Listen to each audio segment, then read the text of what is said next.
Okay, so I am still deciding exactly how I feel about this light. Um, my intention was to just get the one and test it out for a scenario where maybe I would get two and put one on either side of my television to add some of that ambiance, I guess you could call it, when watching TV, playing music, or whatever the case may be.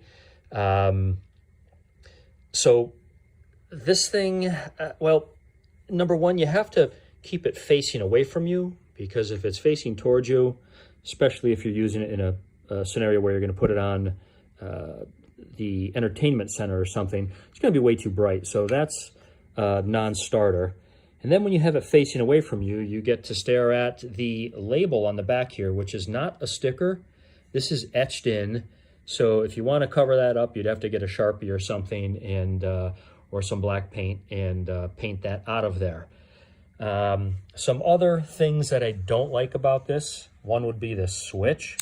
It's bulky and totally takes away from the sleekness of this design.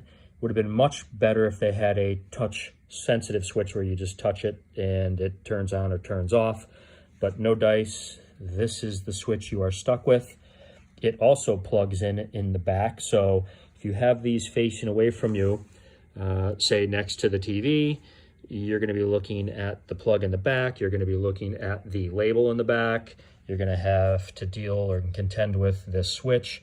So I think the design is kind of interesting, but the execution is kind of poor, I would say.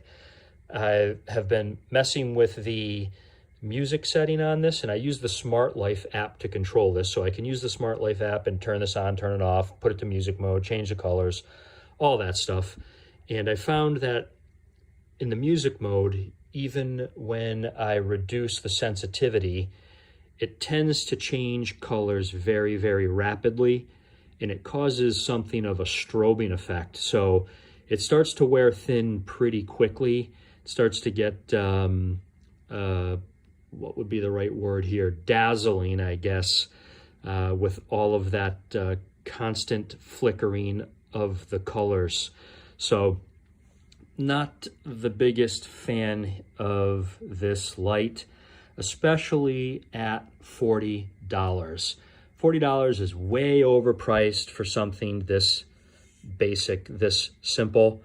If it was $20 and the design suits your preferences, I would say go ahead and give it a try. But for $40, I don't see that as being an appropriate price for what you're getting. So I would have to go with something, I would say, between the price and some of these other oversights like the switch and the plug back here, say instead of the bottom, and the label on the back. I don't think I can give this more than 3 stars at that $40 price point. So I hope this helps, folks. Take care.